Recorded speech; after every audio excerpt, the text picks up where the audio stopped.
இந்த நாளிலும் கூட நம்ம இந்த வேத தியானத்தை ஆரம்பிக்கும் முன்னாடி நம்ம ஜெபம் பண்ணலாம். எங்களை நேசிக்கிறதான நல்ல தகப்பனே, அப்பா, அந்த அருமையான காலை வேளைக்காக உனக்கு நன்றி செலுத்துகிறோம், உம்மை துதிக்கிறோம் ஆண்டவரே. ஒவ்வொரு நாளும் நீர் எங்க கூட இருந்து எங்களை பராமரித்து போஷித்து பாதுகாத்து வழிநடத்தி வருகிற கிருபைக்காக நன்றி ஆண்டவரே. இப்பொழுதும் கூட கர்த்தாவே, இந்த வேத வசனங்களை தியானிக்கும் போது ஆண்டவரே, நாங்கள் இதை புரிந்து கொள்ளவும் ஆண்டவரே, இந்த வசனத்தின்படி நாங்கள் நடக்கவும் நீர் எங்களுக்கு கிருபை தரும்படியா ஜெபிக்கிறோம். ஆசீர்வதியும் ஆண்டவரே, நீரே வழி நடத்தும். இயேசுவின் நாமத்தில் ஜெபிக்கிறேன் நல்ல பிதாவே, ஆமேன். இன்றைக்கும் கூட நெகேமியா 7ஆம் அதிகாரம் 8ஆம் அதிகாரம் ரெண்டையும் நம்ம தியானிக்க போறோம். நீங்க நெகேமியா 7ஆம் அதிகாரம் பாத்தீங்கன்னா இதுல நிறைய பெயர்கள் தான் இதுல கொடுக்கப்பட்டிருக்கு. இதுல 1ல இருந்து 3 வசனம் நம்ம பார்க்கும்போது இது தலைவர்களை பட்டியலிட்டு அவங்களுடைய பெயரெல்லாம் இதுல சொல்லப்பட்டிருக்கிறத பாக்குறோம். 1ல இருந்து 3 வசனம், அப்புறம் 4ல இருந்து 69 வசனம் வரைக்கும் நீங்க பாத்தீங்கன்னா அவங்க குடியுரிமைய யார் யாரெல்லாம் அந்த தேசத்துல குடியிருக்க தகுதி உள்ளவர்கள் அப்படின்னு சொல்லிட்டு அவங்களுடைய இத லிஸ்ட அங்க நம்ம பாக்குறோம். 3வதாக 70ல இருந்து 73 வசனம் வரைக்கும் நம்ம பார்க்கும்போது இதுல தேவனை ஆராதிக்கிறதுக்காக அவங்கள உற்சாகப்படுத்துறத இந்த வசனங்கள்ல நம்ம பாக்குறோம். அதான் மொத்தம் 73 வசனம். இதுல பெயர்கள் தான் அதிகமா இருக்கு அப்படின்னு சொல்லி நம்ம பாக்குறோம். 52 நாட்களுக்குள்ள இந்த அலங்கம் நெகேமியாவும் அவனுடைய ஆட்களும் அதை கட்டி முடிக்கிறாங்க. முடித்த பிறகு இந்த அந்த கட்டி முடித்த உடனே அந்த தேசத்துல யார் யாரெல்லாம் இருக்காங்க அப்படின்னு சொல்லி இதுல ஒரு பெரிய லிஸ்ட் போடப்பட்டிருக்குது. அப்போ ஜனங்கள்லாம் நீங்க 6ஆம் அதிகாரம் 9ஆம் வசனம் நீங்க பாத்தீங்கன்னா அதுல அவங்க பயப்படுறாங்க இல்லையா? அந்த வேலை நடந்தேறாதபடிக்கு எங்கள் கை சலித்து போம் என்று சொல்லி அவர்கள் எல்லாரும் எங்களை பயமுறுத்த பார்த்தார்கள். அதனால் தேவனே, நீர் என் கைகளை திடப்படுத்தி அருளும் அப்படின்னு சொல்லி ஜெபம் பண்றதை பாக்குறோம். அந்த எதிரிகள்லாம் என்ன பண்றாங்க, அந்த அலங்கத்தை கட்ட விடாமலாம் தடுத்தாங்க. ஆனாலும் இவங்க அலங்கத்தை கட்டி முடிச்சுட்டாங்க. முடிச்ச பிறகு கூட அவங்களுக்கு நிறைய பயம் இருக்கு. அந்த பயத்தின் மத்தியிலயும் அவங்க ஆண்டவரை தான் நோக்கி அவங்க ஜெபம் பண்றாங்க அப்படின்னு சொல்லி அந்த வசனத்துல நம்ம பாக்குறோம் இல்லையா? சில நேரத்துல சத்துரு நம்ம கூட பயமுறுத்தும் போது என்ன செய்யணும், நெகேமியா போல தைரியமா நின்று அந்த வேலையை முடிக்க ஆண்டவர் நம்ம ஆண்டவர்கிட்ட கேட்கும் போது அவர் நமக்கு உதவி செய்வார். இங்க நீங்க பாத்தீங்கன்னா வசனம் 2ல நீங்க பாத்தீங்கன்னா இங்க 2 உதவியாளர்களை நெகேமியா நியமிக்கிறார். வேலையெல்லாம் முடிச்ச பிறகு மறுபடியும் எதிரிகள் உள்ள நுழையாதபடிக்கு அங்க 2 பேரை அவர் ஏற்படுத்துறத நம்ம பாக்குறோம். நான் என் சகோதரன் ஆகிய ஆனானியையும் அநேகரை பார்க்கிலும் உண்மை உள்ளவனும் தேவனுக்கு பயந்தவனுமாய் இருந்த அரண்மனை தலைவனாகிய அனனியாவையும் எருசலேமின் காவல் விசாரணைக்கு ஏற்படுத்தினேன் அப்படின்னு சொல்லி இங்க சொல்றார். இப்போ 2 பேர் நெகேமியா 2 நல்ல தலைவர்களை எதுக்காக நியமிக்கிறாரு அப்படின்னு பாத்தீங்கன்னா 2 அருமையான குணங்கள் அவங்ககிட்ட இருந்துச்சு. ஒண்ணு, தேவனுக்கு உண்மையுள்ளவர்களா இருந்தாங்க. 2வது, தேவனுக்கு பயந்தவர்களா இருந்தாங்க. மனிதர்களுக்கு பயப்படுகிற பயம் கண்ணியை வருவிக்கும் அப்படின்னு சொல்லி நம்ம வேதத்துல வாசிக்கிறோம். தேவனுடைய வேலையை செய்ய இப்படிப்பட்ட மனிதர்களையும் மனுஷிகளையும் தான் ஆண்டவர் என்ன செய்யறாரு, விரும்புறாரு. அதனால இந்த 2 தகுதியும் அவங்களுக்கு இருந்துச்சு. ஒண்ணு அவங்க ஆண்டவருக்கு பயந்தாங்க, இன்னொன்னு அவங்க தேவனுக்கு உண்மை உள்ளவர்களா இருந்தாங்க. இப்படிப்பட்ட வாழ்க்கை நம்ம ஒவ்வொருத்தர்கிட்டையும் கூட இருக்கணும்னு ஆண்டவர் நம்ம கிட்ட எதிர்பார்க்கிறார். நம்ம ஆண்டவருக்கு பயந்தவங்களா இருக்கணும், தேவனுக்கு எல்லா காரியங்களையும் நம்ம உண்மையுள்ளவர்களா இருக்கணும் அப்படின்னு சொல்லி ஆண்டவர் நம்ம கிட்ட எதிர்பார்க்கிறார். இந்த 2 தகுதியும் அவங்ககிட்ட இருந்ததுனால நெகேமியா என்ன பண்றாரு, அவங்கள எருசலேமின் வாசல் விசாரணைக்கு அவங்கள தலைவர்களா என்ன பண்றாரு, இந்த இடத்துல நியமிக்கிறத பாக்குறோம். அப்புறம் 3ஆம் வசனம் நீங்க பாத்தீங்கன்னா அங்க வாசல் காப்பாளர்களை என்ன பண்றாரு, அவர் நியமிக்கிறதா பாக்குறோம். அங்க எல்லாமே புதிய கதவு, புதிய அலங்கம், எல்லாமே ஸ்ட்ராங்கா தான் இருக்குது, எல்லாமே புதுசா கட்டியிருக்காங்க. ஆனா கூட அதுக்கு ஒரு வாட்ச்மேன் மாதிரி ஒரு வாசல் காப்பாளர்கள் தேவையா இருக்குது. யார் உள்ள போறாங்க, யார் வெளியே வராங்க அப்படின்னு சொல்லிட்டு அவங்க எப்பெல்லாம் அந்த கதவை திறக்கணும், எப்போ அந்த கதவை அவங்க மூடணும், எல்லாமே சொல்லி அவங்க அந்த எதிரிகள் அந்த வாசலுக்குள்ள நுழைந்து விடாதபடி எப்பொழுதும் விழிப்புடன் இருக்கிறதுக்காக அவங்களுக்கு கட்டளை கொடுக்கிறாரு. இப்போ இதே போலதான் நம்முடைய ஜீவியத்திலும் கூட, நம்முடைய குடும்பத்திலும் கூட பிசாசு வந்து நமக்கு எதிரியா இருக்கிறான், அவன் நுழைந்து விடாதபடி நம்ம விழித்திருந்து ஜெபிக்க வேண்டும் அப்படின்னு சொல்லி நிறைய எச்சரிப்புகளை நம்ம புதிய ஏற்பாட்டுல கூட நம்ம வாசிக்கிறோம். இப்போ நெகேமியா கூட என்ன பண்றாரு, அந்த வாசல் காப்பாளர்கள் கிட்ட எப்பெல்லாம் அந்த கதவை திறக்கணும், திறக்க கூடாது, எப்பவும் விழிப்பா இருக்கணும். அவங்க வீட்டு வாசல்ல இருந்துகிட்டே கூட அந்த எப்பவும் ராத்திரியும் பகலும் அந்த எதிரி வந்து அந்த வாசலுக்குள்ள நுழைந்து விடாதபடி என்ன செய்யணும், அவங்க பாதுகாக்கணும் சொல்லி அவர் வந்து எச்சரித்து அந்த கட்டளைகள் எல்லாம் கொடுக்கிறார். அதே போல ஆண்டவர் வந்து நமக்கு பல எச்சரிப்புகளை பைபிள்ல வந்து நமக்கு கொடுத்துருக்கிறார். ஏன்னா பேதுருல கூட நம்ம வாசிக்கிறோம், 1 பேதுருல தெளிந்த புத்தி உள்ளவர்களாயிருங்கள், விழித்திருங்கள், ஏனென்றால் நம்ம எதிரியாகிய பிசாசானவன் கெர்ச்சிக்கிற சிங்கம் போல் யாரை விழுங்கலாமோ என்று வகை தேடி சுற்றி திரிகிறான் அப்படின்னு சொல்லி நம்ம வாசிக்கிறோம். அதே போல இங்க கூட பிசாசு, இங்க கூட எதிரிகள் என்ன பண்றாங்க, இவங்க எவ்வளவுதான் வந்து வாசலை வந்து பலப்படுத்தினாலும், எவ்வளவுதான் அந்த எல்லாமே புதிய வாசல் புதிய கதவுலாம் போட்டிருந்தாலும் பிசாசு எதிரி என்ன பண்றான், எப்படியாவது உள்ள நுழையணும்னு அவங்க ஆசைப்படுறான். நீங்க எபேசியர் 6ஆம் அதிகாரம், அதுல கூட ஒரு வசனம் இருக்கு பாருங்க. 6ஆம் அதிகாரம் 13ஆம் வசனத்துல நீங்க படிச்சீங்கன்னா, ஆகையால் தீங்கு நாளிலே அவைகளை நீங்கள் எதிர்க்கவும் சகலத்தையும் செய்து முடித்தவர்களாய் நிற்கவும் திராணி உள்ளவர்களாகும்படி தேவனுடைய சர்வாயுத வர்க்கத்தையும் எடுத்துக்கொள்ளுங்கள் அப்படின்னு சொல்லி வாசிக்கிறோம். 11ஆம் வசனத்துல கூட நீங்கள் பிசாசின் தந்திரங்களோடு எதிர்த்து நிற்க திராணி உள்ளவர்களாகும்படி தேவனுடைய சர்வாயுத வர்க்கத்தையும் தரித்து கொள்ளுங்கள் அப்படின்னு சொல்லி இங்க நம்ம வந்து வாசிக்கிறோம். அப்போ எதிரி வந்து நம்முடைய வாழ்க்கையிலயோ நம்முடைய குடும்பத்திலயோ நுழையாதபடி நம்ம என்ன செய்யணும், எப்பொழுதும் விழித்திருந்து ஜெபிக்கணும், எச்சரிப்பா நம்ம இருக்கணும், தெளிந்த புத்தி உள்ளவர்களா இருக்கணும், விழிப்பா இருக்கணும் அப்படிலாம் சொல்லி ஆண்டவர் நமக்கு நிறைய எச்சரிப்புகளை வேதத்துல நமக்கு கொடுத்திருக்கிறாரு. அதனால இந்த நாட்கள்ல நம்ம பார்க்கும்போது கிறிஸ்தவ பெற்றோர்கள் கூட என்ன பண்றாங்க, தன்னுடைய பிள்ளைகளையும் தன்னுடைய வீட்டையும் காக்க வேண்டியது அவசியமா இருக்குது. ஏன்னா பிசாசானவன் எந்த நேரத்திலயும் வந்து என்ன பண்றான், பிள்ளைகளுடைய இருதயத்திலேயோ நம்முடைய இருதயத்திலேயோ பல விதமான பொல்லாத விதைகளை என்ன செய்யறான், அவன் விதைத்து போயிடுறான் இல்லையா. அப்போ நம்முடைய வாழ்க்கையே என்ன ஆயிடுது, ஆண்டவருக்கு பிரியம் இல்லாத வழியில போயிடுது. அதனால நம்ம எப்பொழுதும் விழிப்பா இருக்கணும், எப்பொழுதும் ஜாக்கிரதை உள்ளவர்களா இருக்கணும் அப்படின்னு சொல்லிட்டு இந்த இதுல இருந்து நம்ம தெரிஞ்சுக்கிறோம். அதனால அங்க வந்து என்ன பண்றாரு, நெகேமியா தலைவர்களை ஏற்படுத்தினாலும் அவங்களுக்கு கீழே அசிஸ்டன்ட் ஆட்களையும் அவர் வந்து ஏற்படுத்துறாரு. அப்புறம் வாசல் கேட்ல அவங்களுக்கு வந்து வாட்ச்மேன் அவங்க வந்து ஏற்படுத்துறாரு. அப்புறம் பாதுகாக்கிறதுக்காக விழிப்பா இருக்கிறதுக்காக அவங்க வந்து ஒரு சில ஆட்கள் எல்லாம் அங்க நியமிக்கிறத நம்ம பாக்குறோம்.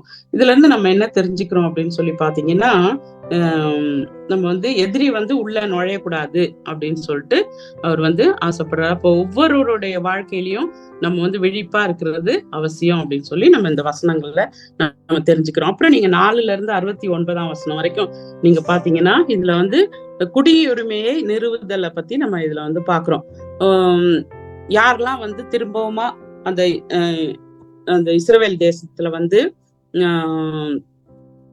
தங்கி இருக்கணும் அப்படின்னு சொல்லிட்டு அந்த லிஸ்ட் தான் இதுல போடப்பட்டிருக்குது. இத வந்து நம்ம எஸ்ரா 2ஆம் அதிகாரத்திலயும் இந்த லிஸ்ட பத்தி நம்ம வந்து படிக்கலாம். யூதர்களுக்கு வந்து இந்த பெயர்கள் வந்து மிக மிக முக்கியமானது. ஒருவேளை நம்மளுக்கு இதை படிக்கிறதுக்கு கஷ்டமா இருக்கலாம் இந்த வசனங்கள்லாம்.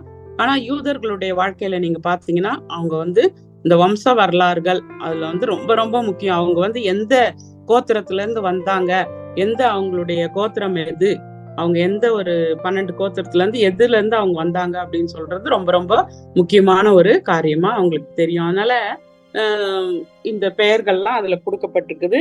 இதுல வந்து நீங்க பாத்தீங்கன்னா, ஒவ்வொரு குடும்பத்துக்கும் குடும்பத்துல உள்ளவங்களுடைய பெயரு நீங்க 6ஆம் வசனம் பாத்தீங்கன்னா அதுல தெரியல. பாபிலோன் ராஜாவாகிய நெபுகாத் நேச்சார் சிறைப்பிடித்து போனவர்களும் சிறையிருப்பிலிருந்து செருபாபேலோடும் யெசுவா, நெகேமியா, அசரியா, ராமியா, நகமானி, மொர்தேகாய் பில்சான், மிஸ்பெரெத், பிக்வாயி, நெகும், பானா என்பவர்களோடும் கூட வந்து மறுபடியும் இஸ்ரேல் தேசத்துக்கு அவங்க என்ன பண்றாங்க, வந்து குடி இருக்கிற ஜனங்களுடைய தொகை தான் இந்த வசனங்கள்ல எல்லாம் போட்டிருக்கு. 69 வசனம் நீங்க பாத்தீங்கன்னா அதெல்லாம் பேரா தான் இருக்கும்.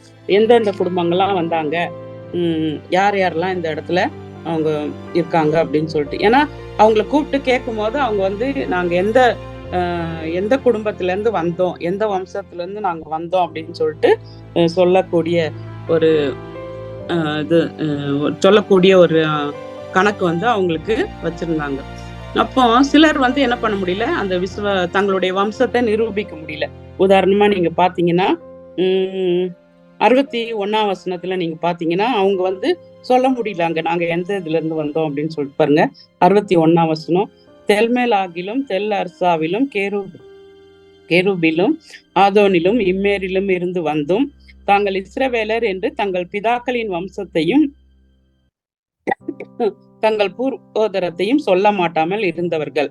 அதுல வந்து அவங்க எந்த வம்சத்துல இருந்து வந்தோம், எங்களுடைய பூர்வீகம் என்ன அப்படின்னு சொல்லாமலும் அவங்க வந்து அங்க நிறைய பேர் இருந்தாங்க அப்படின்னு சொல்லிட்டு அவங்கள தனியா பிரிக்கிறாங்க. பிரிச்சு அப்படி சொல்லாதவங்க எல்லாம் என்ன பண்ண முடியாது, அவங்க வந்து அந்த ஊழியத்தை செய்ய முடியாது அப்படின்னு சொல்லிட்டு பாருங்க. எந்த வசனம்? 64 வசனம், இவர்கள் தங்கள் வம்ச அட்டவணையை தேடி அதை காணாமற் போய் ஆசாரிய ஊழியத்துக்கு விளக்கமானவர்கள் என்று எண்ணப்பட்டார்கள் அப்படின்னு சொல்லி, அதுல இல்லாதவங்க எல்லாம் அந்த ஆசாரிய ஊழியத்துக்கு அவங்க வந்து அதுல சேர்த்துக்கல அவங்க. அப்படி வந்து நம்ம அந்த 69 வசனம் வரைக்கும் நம்ம வந்து இந்த பெயர்களை பாக்குறோம். இதுல முக்கியமானது என்ன அப்படின்னு சொல்லி நீங்க பாத்தீங்கன்னா குடும்பங்கள், அப்புறம் அவங்களுடைய கோத்திரங்கள், அப்புறம் நீங்க பாத்தீங்கன்னா லேபியர்கள், பாடகர்கள், அப்புறம் வாசல் காப்பாளர்கள், பலவிதமான தேவாலய ஊழியர்கள், இப்படின்னு சொல்லிட்டு அதுல பிரிச்சு ஒவ்வொரு குடும்பத்தையும் பத்தி போட்டிருக்கு. அவங்க எந்த ஊர்ல இருந்து வந்தவங்க எல்லாமே அந்த வசனத்துல போட்டிருக்கு. அப்போ இதுல இருந்து 3 காரியத்தை நம்ம தெரிஞ்சுக்கிறோம். ஒண்ணு வந்து என்னன்னு பாத்தீங்கன்னா ஆண்டவருக்கு வந்து மனிதர்கள் தான் ரொம்ப ரொம்ப முக்கியம். இதுல மனிதர்கள் வந்து ஒவ்வொருத்தரும் கணக்கு வைக்கப்பட்டிருக்கிறாங்க அப்படின்னு சொல்லி நம்ம இந்த வசனங்களை பாக்குறோம். இவ்வளவு பேர் இருக்குதே, இதெல்லாம் எதுக்கு அப்படின்னு சொல்லி நம்ம நினைக்கலாம். ஆனா ஆண்டவர் வந்து ஒவ்வொன்னையும் ரெக்கார்ட் பண்ணி வச்சிருக்கிறாரு. அதே போல நம்முடைய வாழ்க்கையிலையும் கூட நம்ம வந்து ஒவ்வொன்னையும் கணக்கு வைக்க வேண்டியது அவசியமா இருக்குது. நீங்க இத பத்தி நீங்க படிக்கணும்னா ரோமர் எழுதும் 14 அதிகாரம், ரோமருக்கு 14 அதிகாரம் 7ல இருந்து 12 வசனம் நீங்க படிச்சீங்கன்னா அதுல ஆண்டவர் வந்து கணக்கு வைக்கிறவர், எல்லாத்தையுமே கணக்கு வைக்கிறத பத்தி இதுல வந்து நமக்கு நினைவூட்டுறாரு இந்த வசனங்களை நீங்க படிக்கும் போது. அதுல நம்ம ஒவ்வொருத்தரும் கடைசி நாள்ல என்ன செய்யணுமா, ஆண்டவருக்கு முன்பதாக நம்ம போய் நின்று என்ன செய்யணும், கணக்கு ஒப்புவிக்கணும் அப்படின்னு சொல்லிட்டு அதுல ஒரு வசனம் மட்டும் படிக்கிறேன். ரோமர் 14 அதிகாரம், நீங்க அப்புறமா படிச்சு பாருங்க. ஒரே ஒரு வசனம். அதனால் நம்மில் 12 வசனம் பாருங்க. அதனால் நம்மில் ஒவ்வொருவனும் தன்னை குறித்து தேவனுக்கு கணக்கு ஒப்புவிக்க வேண்டும் அப்படின்னு சொல்லிட்டு இந்த வசனத்துல நம்ம வாசிக்கிறோம். அதனாலதான் ஆண்டவர் வந்து என்ன பண்ற, இந்த பெயர்கள் எல்லாம் வந்து அவரு குறிச்சு வச்சிருக்க, ரெக்கார்ட் பண்ணி வச்சிருக்காரு. அப்ப நம்முடைய வாழ்க்கையிலயும் ரெக்கார்ட் பண்ணி கணக்கெல்லாம் நம்ம வந்து எல்லாத்தையுமே குறித்து வைக்கிறது ரொம்ப ரொம்ப முக்கியமானது அப்படின்னு சொல்லிட்டு இந்த வசனத்துல இருந்து நம்ம தெரிஞ்சுக்கிறோம். அப்புறம் நீங்க பாத்தீங்கன்னா 3 காரியத்தை இதுல பாக்குறோம். ஒண்ணு வந்து ஆண்டவர் வந்து அவருடைய பிள்ளைகளை வந்து எல்லாரையும் கணக்கு வைக்கிறாரு அப்படின்னு சொல்லி பாக்குறோம். இன்னொன்னு வந்து என்னென்ன வேலையெல்லாம் நம்ம செய்யறோம் அப்படின்னு சொல்லி ஆண்டவர் அதையும் நமக்கு கணக்கு வைக்கிறாரு அப்படின்னு சொல்லி பார்க்கறோம். அதனால நம்ம செய்யற வேலையில நம்ம வந்து சோர்ந்து போகாம என்ன செய்யணும், எல்லா வேலைகளையும் கர்த்தருக்காக நம்ம செய்யணும் அப்படின்னு சொல்லி பாக்குறோம். அப்புறம் 3வது வந்து என்ன பாக்குறோம் அப்படின்னு சொன்னா, நமக்கு வந்து ஆண்டவர் வந்து நம்முடைய பிறந்த அதாவது நம்ம பிறந்த நாட்களை விட ஆவிக்குரிய ஆவிக்குரிய பிறப்பை தான் ஆண்டவர் வந்து நம்ம கிட்ட ரொம்ப எதிர்பார்க்கிறாரு அப்படின்னு சொல்லி பாக்குறோம். இது பத்தி நீங்க படிக்கணும் அப்படின்னு சொன்னா யோவான் 3ஆம் அதிகாரம் 1-18 வசனம் வரைக்கும் நீங்க படிச்சு பாத்தீங்கன்னா நம்ம எல்லாருமே ஆவிக்குரிய பிறக்கணும் அப்படின்னு சொல்லிட்டு நம்ம பாக்குறோம். அப்புறம் 1 யோவான் 5ஆம் அதிகாரம் 9-13 வசனம் நீங்க பாத்தீங்கன்னா அதுல கூட அதை பத்தி சொல்லப்பட்டிருக்குது. நம்ம ஆண்டவர் நம்ம கிட்ட எதிர்பார்க்கறது என்ன அப்படின்னு சொல்லி பார்த்தோம்னா நம்ம ஆண்டவருடைய குடும்பத்துல பிறக்க வேண்டியது இருக்குது. மறுபடியும் நம்ம பிறக்கணும் அப்படின்னு சொல்லிட்டு இந்த வசனங்கள்ல நம்ம பாக்குறோம். அப்போ நம்ம ஆவிக்குரிய வாழ்க்கையில மறுபடியும் பிறந்தவர்களாக நம்ம பாவம் மன்னிக்கப்பட்டவர்களாக இருக்கணும் அப்படின்னு சொல்லிட்டு இந்த வசனங்கள்ல இருந்து நம்ம தெரிஞ்சுக்கிறோம். அப்போ கர்த்தருடைய இன்னொரு வசனம் கூட நம்ம படிக்கலாம். லூக்கா 10ஆம் அதிகாரம் 20ஆம் வசனம். லூக்கா 10:20 ஒரு வசனம் இருக்கு. ஒரு நாள் வந்து சீஷர்கள்லாம் வந்து ஆண்டவரே நாங்க உம்முடைய நாமத்தினால பிசாசுகள் கூட எங்களுக்கு கீழ்ப்படிது அப்படின்னு சொல்லி சொல்றாங்க. அதுக்கு இயேசு கிறிஸ்து என்ன சொல்றாரு பாருங்க, 20ஆம் வசனத்துல 10ஆம் அதிகாரம் 20ஆம் வசனத்துல, ஆகிலும் ஆவிகள் உங்களுக்கு கீழ்ப்படுகிறதுக்காக நீங்கள் சந்தோஷப்படாமல் உங்கள் நாமங்கள் பரலோகத்தில் எழுதியிருக்கிறதுக்காக சந்தோஷப்படுங்கள் அப்படின்னு சொல்லி சொல்றாரு. அதனால நம்முடைய வாழ்க்கையில நம்ம உலக காரியங்களை விட ஆண்டவருடைய ராஜ்யத்துல நம்முடைய பேரு ஜீவ புஸ்தகத்துல இருக்குதா அப்படின்றதுதான் ரொம்ப முக்கியமான ஒரு காரியம். அதனால இந்த 7ஆம் அதிகாரத்துல இருந்து நம்ம இதான் கற்றுக்கொள்றோம். ஆண்டவருடைய குடும்பத்துல நம்ம என்ன செய்யணும்? பிறக்கணும். ஆவிக்குரிய ஜீவியத்துல நம்ம வந்து ஆவிக்குரிய குடும்பத்துல நம்ம பிறக்கணும், மறுபடியும் நம்ம பிறக்கணும் அப்படின்னு ஆண்டவர் வந்து நம்ம கிட்ட எதிர்பார்க்கிறார்.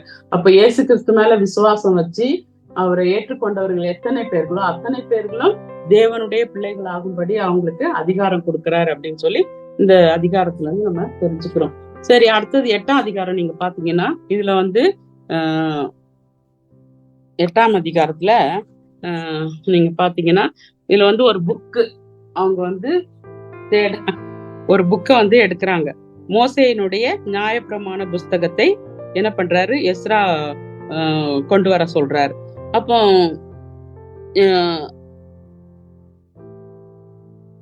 1-8 வசனம் வரைக்கும் நம்ம பார்த்தோம் அப்படின்னு சொன்னா இதுல வந்து அவங்க எப்படி இந்த ஆண்டவருடைய வார்த்தைய அவங்க புரிந்து கொள்றாங்க அப்படின்னு சொல்லி பாக்குறோம். அப்புறம் 9-12 வசனம் வரைக்கும் பாத்தீங்கன்னா வார்த்தையை அவங்க புரிந்து கொண்டு எப்படி சந்தோஷப்படுறாங்க அப்படின்னு சொல்லி நம்ம பாக்குறோம். அப்புறம் 13-18 வசனம் வரைக்கும் நம்ம பார்த்தோம்னா ஆண்டவருடைய வார்த்தைக்கு அவங்க வந்து கீழ்ப்படுகிறத நம்ம பாக்குறோம். இந்த 8ஆம் அதிகாரத்துல இதான் நம்ம வந்து பாக்குறோம். பாருங்க, இதுல வந்து 1-8 வசனம் வரைக்கும் நம்ம பார்க்கும்போது இதுல வந்து எஸ்ரா என்ன பண்றாரு? ஆண்டவருடைய வார்த்தைய ஜனங்களுக்கு சொல்றத நம்ம பாக்குறோம். இங்க அவர் வந்து முதலாவது 1-4 வசனம் வரைக்கும் புக்கை வந்து எடுத்துட்டு வராங்க. புக்கை வந்து எடுத்துட்டு வர சொல்றாரு இல்லையா? அதுல தண்ணீர் வாசலுக்கு முன்பாக இருந்து அந்த நியாயப்பிரமாண புஸ்தகம்னா மோசே எழுதின நியாயப்பிரமாண புஸ்தகம். ஒருவேளை ஆதியாகமும் யாத்திரையாகமும் லேவியராகமும் என்னாகமும் உபாகமும் அப்படின்னு சொல்லிட்டு அந்த புஸ்தகத்தை அவர் வந்து கொண்டு வர சொல்றாங்க. எல்லா ஜனங்களும் என்ன பண்றாங்க? அந்த நியாயப்பிரமாண புஸ்தகத்துல உள்ளதெல்லாம் கேட்கணும் அப்படின்னு சொல்லிட்டு எஸ்ரா வந்து ஒரு ஆலோசனை பண்ணி என்ன பண்றாரு? எல்லாரையும் அந்த சபைக்கு முன்பாக கூட்டிட்டு வராங்க. கூப்பிட்டு வந்து அந்த நியாயப்பிரமாண புஸ்தகத்தை அவங்க வந்து வாசிக்கிறாங்க. அப்போ எஸ்ரா வந்து அதை வாசிக்கிறாரு. அந்த புக்கை திறந்த உடனே எல்லாரும் எழுந்து நிக்கிறாங்க பாருங்க. அவர் அந்த புக் 5ஆம் வசனத்துல இருந்து 5-6 வசனம் எல்லாரும் என்ன பண்றாங்க? அந்த புஸ்தகத்தை திறந்த உடனே ஜனங்கள்லாம் வந்து எழுந்து நிக்கிறாங்க. அப்போ அவர் வந்து ஆண்டவரை ஸ்தோத்திரம் பண்ணி சொன்ன உடனே எல்லாரும் அதுக்கு மறுமொழியாக ஆமேன் ஆமேன்னு சொல்லி ஆண்டவரை பணிந்து கொண்டார்கள் அப்படின்னு சொல்லி இந்த வசனத்துல நம்ம வாசிக்கிறோம். அப்புறம் என்ன பண்றாரு? 7ஆம் வசனம் 8ஆம் வசனம் நீங்க பாத்தீங்கன்னா அவங்க வந்து அதுக்கு கீழே ஒரு சில ஜனங்களை வந்து ஏற்படுத்துறாரு. அவரு அந்த படிச்சுட்டு அதுல உள்ள வார்த்தைகளை என்ன பண்றாங்க? விவரித்து சொல்றதுக்கு இத்தனை பேர் அவர் வந்து நியமிக்கிறாரு பாருங்க. 7ஆம் வசனம் அந்த அதுல நியாயப்பிரமாணத்தை ஜனங்களுக்கு அவங்க என்ன பண்ணாங்களா? விளங்க பண்ணினார்கள், ஜனங்கள் தங்கள் நிலையிலே நின்றார்கள்னு கடைசி பாகத்துல நம்ம வாசிக்கிறோம். அப்போ அந்த புக்கெல்லாம் வந்து அவங்க விவரித்து சொல்றதுக்காக ஒரு சில ஜனங்களை வந்து அவங்க ஏற்படுத்துறத நம்ம அந்த இடத்துல பாக்குறோம். இன்னைக்கு கூட நீங்க பாத்தீங்கன்னா நமக்கு ஒருவேளை இந்த பைபிள்ல உள்ளதெல்லாம் ஒரு சில காரியங்கள் நமக்கு புரியலன்னா நம்ம என்ன செய்யறோம், இன்னொரு ஒத்துவாக்கிய பைபிளோ இல்லைன்னா விளக்க உரைகள் அதெல்லாம் வச்சு நம்ம படிக்கிறோம் இல்லையா. அதே போல அவங்களுக்கு புரியாத அந்த வார்த்தைகளை சொல்றதுக்காக அந்த காலத்துல ஒரு சில ஜனங்களை என்ன பண்ணாங்க, அவங்க நியமித்து வைத்திருந்தார்கள் அப்படின்னு சொல்லி பாக்குறோம். இன்னைக்கு கூட நமக்கு புரியலன்னா நம்ம என்ன செய்யணும், மற்ற ஒரு மொழிபெயர்ப்போ மற்ற ஒரு விளக்க உரைகளோ நம்ம வாங்கி படிக்கிறதுக்கு கூட இப்போ வந்து நமக்கு நிறைய சான்ஸ் எல்லாம் கிடைச்சிருக்கு. அப்போ இன்னும் நீங்க பாத்தீங்கன்னா 9ஆம் வசனத்துல இருந்து 12ஆம் வசனம் வரைக்கும் நம்ம பார்த்தோம்னா இந்த வசனங்கள் எல்லாம் அவங்க வார்த்தைகள் எல்லாம் கேட்ட பிறகு அவங்க என்ன பண்ணாங்க, எல்லாருமே அல்றாங்க இல்லையா. வசனத்தெல்லாம் இப்படி இருக்குதேன்னா நம்முடைய வாழ்க்கை வந்து அந்த வசனத்தின்படி இல்லையே அப்படின்னு சொல்லிட்டு எல்லாரும் என்ன பண்றாங்க, மனசுல குத்தப்பட்டவர்களா எல்லாருமே ஜனங்கள்லாம் அல்றாங்க. அப்போ அங்க வந்து அவர் சொல்றாரு, நெகேமியா சொல்றாரு, இன்னைக்கு வந்து நீங்க அழக்கூடாது, கர்த்தருக்கு இந்த நாள் உங்கள் தேவனாகிய கர்த்தருக்கு பரிசுத்தமான நாள், நீங்கள் துக்கப்படவும் அழவும் வேண்டாம் அப்படின்னு சொல்லிட்டு நீங்க ஒருத்தருக்கு ஒருத்தர் பங்குகள் எல்லாம் அனுப்புங்க, கர்த்தருக்குள் மகிழ்ச்சியா இருப்பதே உங்கள் பலன் அப்படின்னு சொல்லி எல்லாரையும் என்ன பண்றாரு, உற்சாகப்படுத்துறத பாக்குறோம். அதனால வேத வசனத்தை படிக்கும் போது நம்முடைய வாழ்க்கையிலையும் கூட நம்ம வந்து 119ஆம் சங்கீதத்தை நீங்க படிச்சு பாத்தீங்கன்னா அதுல சொல்லிருக்கு, உம்முடைய வேதம் என் மன மகிழ்ச்சி. நம்முடைய வேதத்தை படிக்கும் போது அந்த வசனத்தை உணர்ந்து அந்த அதுல சொல்லப்பட்டிருக்கிற காரியங்களெல்லாம் நம்ம அதன்படி நம்ம நடக்கும் போது உண்மையாவே நமக்கு வந்து சந்தோஷம் இருக்கும் அப்படின்னு சொல்லிட்டு பாக்குறோம். எரேமியா 15:16 கூட சொல்லப்பட்டிருக்கு, நான் உங்களுடைய வேதத்தை வந்து நான் சாப்பிட்ட போது அது போய் எப்படி இருந்துச்சு, எனக்கு மகிழ்ச்சியா இருந்துச்சு அப்படின்னு சொல்லிட்டு அந்த வசனத்துல சொல்லப்பட்டிருக்குது. அதனால சங்கீதத்துல கூட நிறைய இடத்துல நம்ம அப்படி வாசிக்கிறோம். 19ஆம் சங்கீதம் 119ஆம் சங்கீதத்தெல்லாம் இப்படி வாசிக்கிறோம். அதனால நம்ம வேத வசனங்களை படிக்கும் போது உண்மையாவே அது வந்து என்னுடைய வாழ்க்கையில ஒரு துக்கத்தை ஏற்படுத்தி அந்த பாவத்தை விட்டு நம்ம மனம் திரும்பி மறுபடியும் நம்ம ஆண்டவருக்குள்ள திரும்பி கட்டப்படுவதுதான் ஆண்டவருக்கு ரொம்ப சந்தோஷமான. அப்போ நம்ம வந்து கர்த்தருக்குள் மகிழ்ச்சியா இருக்கிறது தான் நம்ம பலன் அப்படின்னு சொல்லி அதுல பாக்குறோம். அடுத்த கடைசியா நீங்க 13ல இருந்து 18 வசனம் வரைக்கும் நம்ம பார்க்கும்போது இதுல வந்து ஜனங்கள்லாம் என்ன பண்றாங்க, அந்த வசனத்துக்கு கீழ்ப்படுகிறத நம்ம பாக்குறோம். 13ல இருந்து 18 வரைக்கும் நம்ம பார்த்தோம்னா அப்போ ஜனங்கள்லாம் என்ன செய்யறாங்க, எல்லாரும் அந்த வசன நியாயப்பிரமாணத்தின் வார்த்தைகள் எல்லாம் எஸ்ரா கிட்ட வந்து கேட்ட பிறகு அவங்க என்ன செய்யறாங்க, எல்லாரும் அந்த நியாயப்பிரமாணத்துல சொல்லப்பட்டிருக்கிற காரியங்கள் எல்லாம் கை கொள்ளணும், அதுக்கு நாங்க கீழ்ப்படியணும் அப்படின்னு சொல்லிட்டு அவங்க வந்து 7 நாள் என்ன பண்றாங்க, பண்டிகை கொண்டாடுறாங்க. அப்போ அதுல சொல்லப்பட்டிருக்கு இல்லையா, கூடார பண்டிகை இல்ல நிறைய பண்டிகைகள் எல்லாம் இருக்குது.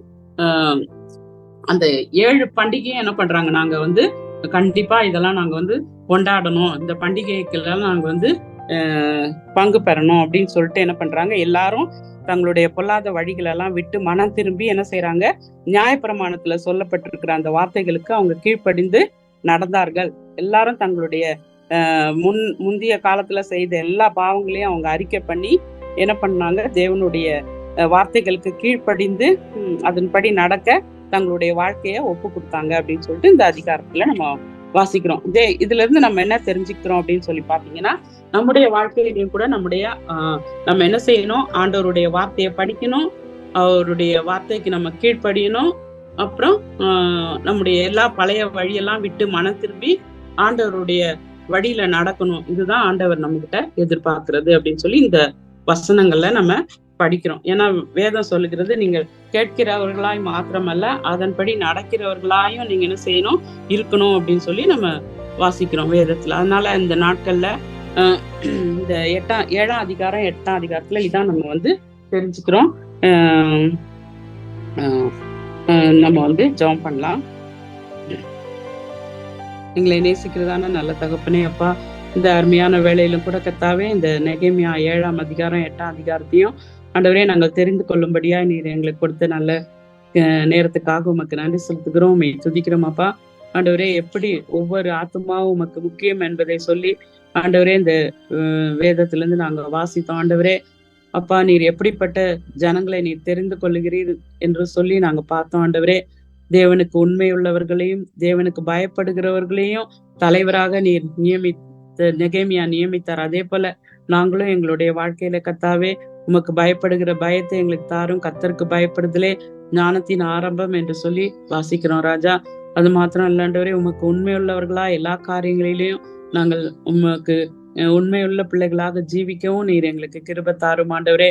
நாங்கள் எல்லாரும் ஆண்டவரே ஒரு தலைவர்களாக இருக்கிறபடினால கர்த்தாவே, இந்த 2 தகுதிகளும் எங்களுடைய வாழ்க்கையிலே காணப்பட நீர் கிருபை செய்யும்படியா ஜெபிக்கிறோம் ஆண்டவரே. அது மாத்திரம் இல்ல, 7ஆம் அதிகாரத்துல கர்த்தாவே, ஒவ்வொரு மனிதர்களும் உடைய பார்வையிலே மிகவும் முக்கியமானவர்கள் என்று சொல்லி ஆண்டவரே அவளுடைய பெயர்கள் எல்லாம் நீர் குறித்து வைத்திருக்கிறீர். இப்போ புதிய ஏற்பாட்டுல கூட நாங்க பார்க்கும்போது எபிரேயர் 11ஆம் அதிகாரத்துல ஆண்டவரே விசுவாச பட்டியல்ல எத்தனையோ பேருடைய பெயர்கள்லாம் காணப்படுகிறது. அதே போல எங்களுடைய பேரும் ஆண்டவரே உம்முடைய வரலாற்றுல காணப்படணும் ஆண்டவரே. அதுக்கு நாங்கள் தகுதியுள்ளவர்களாய் வாழ நீர் எங்களுக்கு கிருபை செய்யும்படியா ஜெபிக்கிறோம் ஆண்டவரே. 8ஆம் அதிகாரத்துல கூட நாங்க பார்த்தோம் ஆண்டவரே, உடைய வசனத்தை நாங்க ஆண்டவரே படிக்கணும் ஆண்டவரே, அதை கேட்கணும், உடைய வசனத்துக்கு நாங்க கீழ்ப்படிந்து நடக்கணும். அப்படிப்பட்டதான ஒரு இருதயத்தை நீர் எங்களுக்கு தாரும் ஆண்டவரே. இதை கேட்ட ஒவ்வொருவரையும் நீர் ஆசீர்வதியும், வசனங்களின்படி நடக்க தன்னுடைய இருதயத்தை பக்குவப்படுத்தி வாழ ஆண்டவரே உமக்கு சாட்சியாக வாழ நீர் கிருபை செய்யும்படியா ஜெபிக்கிறோம். எங்களை தாழ்த்தி முழுவதுமா என்னுடைய கரத்துல ஒப்பு கொடுக்கிறோம். நீரே இந்த நாள் முழுவதும் பொறுப்பெடுத்து நடத்தும். மீதியான வேலையிலும் கூட இரும் ஆண்டவரே. எல்லா துதிகன மகிமையா உமக்கு ஒருவருக்கே செலுத்துகிறேன். இயேசு கிறிஸ்துவின் நாமத்தில் ஜெபிக்கிறேன், ஜீவனுள்ள நல்ல பிதாவே, ஆமென்.